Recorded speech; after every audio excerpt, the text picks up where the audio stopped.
Basic training is like a forked stick propping up a banana tree, which allows a heavy bunch of bananas to mature and ripen at the right moment without falling prematurely to the ground, leaving it all behind. On a clear and cloudless Asarha full moon day in July, at the age of 36, Mai Gao knelt before the monks and nuns at Wat Nong Nong and, without regret, left behind everything that embodied her former life, everything that she considered herself to be. By taking part in an age-old ritual of grace and simplicity, she declared herself to be a Chee, a rightfully ordained Buddhist nun. Mai Gao arrived at the monastery in the early morning to start her initiation. She greeted the resident nuns with a nervous smile and sat respectfully to one side, joining them for an austere meal. Finally, Mai Gao's long-awaited dream of living a life of noble equanimity and detachment was being realized. One by one, the distinguishing marks of her old identity were stripped away. Soon she was squatting anxiously at the well, with butterflies fluttering in her stomach, her neck extended forward as the head nun, Mei Chi Dang, deftly maneuvered a pair of blunt scissors across her head, chopping off lumps of long black hair until only a bristly, uneven stubble remained. As hair piled up around her feet, Mai Gao stared down dispassionately and reflected on the illusory nature of the human body. Hair is not me. It is not mine. Hair, like the rest of the body, is merely a part of nature, a part of the natural physical universe. It belongs to the world, not to me. It is not in any way essential to who I am. With a finely tapered razor, honed to precision by constant use, Mei Chi Dang methodically shaved off swaths of dark stubble, revealing the glistening skin of Mai Gao's scalp and the domed curvature of her skull. Mai Gao ran the palm of her hand over the smooth surface of her scalp, smiling, letting go. The other nuns busily gathered around and dressed her in the traditional bleached white robes of a Meichi, a wraparound skirt that hung freely at the shins, a loose-fitting long-sleeve blouse buttoned at the neck, and a flowing length of cloth that tucked under the right armpit and draped neatly over the left shoulder, a characteristic Buddhist gesture of reverence. Mai Gao prostrated 3 times before Ajaan Kampan, the senior monk who presided over her ordination. Clasping candles, incense, and a lotus flower in her joined palms, she took the Lord Buddha as her refuge. Buddhang saranang gacchami. She took the Dhamma, the transcendent essence of the Buddha's teaching, as her refuge. Dhammang saranang gacchami. And she took the Sangha, the community of noble monks and nuns, as her refuge.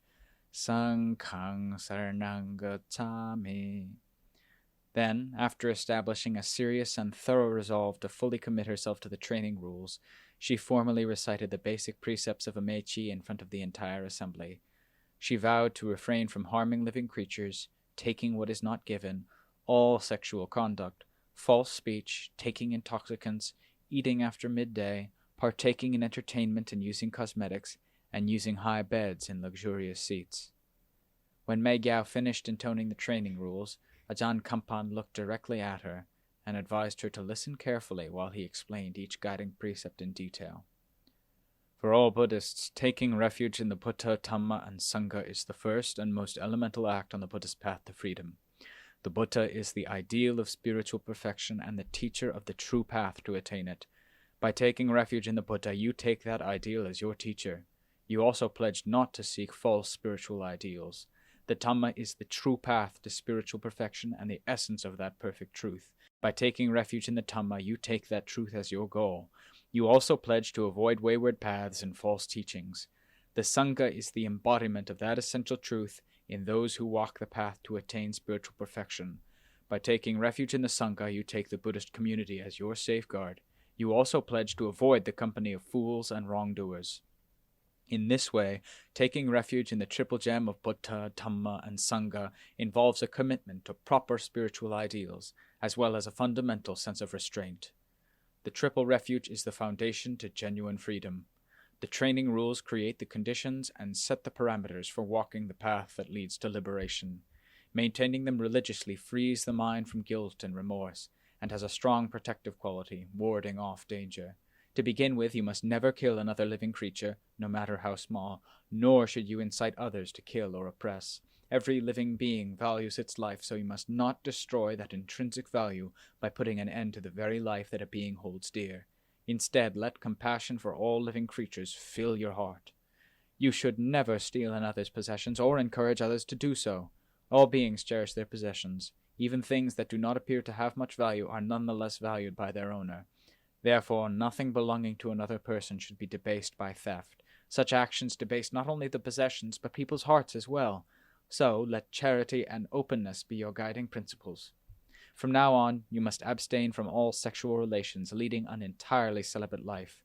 Sexual energy and the passion it arouses destroy tranquility of body and mind, and run counter to the goal of a spiritual life. Let the energy of pure love and devotion arise in its place. You must abstain from lying, and always tell the truth. Never be dishonest or deceitful in your speech or actions. Lies undermine trust, and cause people to lose all respect for each other. Let the power of truth free your mind. The final 4 precepts represent principles of spiritual training that help create the conditions for a calm body and a clear mind. To that end, you must never consume alcoholic beverages or any form of intoxicant that muddles the mind and impairs good judgment. Solid food must not be eaten after midday. You must abstain from singing, dancing, and other forms of entertainment, and not adorn yourself with jewelry and flowers, or beautify yourself with perfume and cosmetics. You must avoid sleeping on high beds with soft mattresses, or sitting on ornately decorated seats with soft cushions. By conscientiously observing these 8 precepts, you temporarily close the door on the household life. You temporarily close the door on the household life and open a window onto the path of liberation. Keep in mind that the real purpose of observing them is to embody their basic principles in all you think, say, and do. In that way you can train the mind to sever the fetters that bind you to the cycle of repeated birth and death. Practicing the precepts not only puts a stop to evil, but also promotes the cultivation of all that is good. By restraining the mind and shutting the door on harmful behavior that leads to pain and suffering, and by promoting the purity of mind and action that leads to liberation, these training rules provide the essential foundation for all Buddhist practice. As such, they form the basis for all monastic discipline. Always remember that the training rules are part of the path to spiritual liberation, so practice them diligently, with the dignity and respect they deserve. Having inspired the candidate and motivated her with a sense of purpose, Ajaan Kampan chanted a formal blessing to sanctify the occasion and confirm her new status as a fully ordained Chee. With that, Chee Kaew had finally fulfilled her lifelong ambition.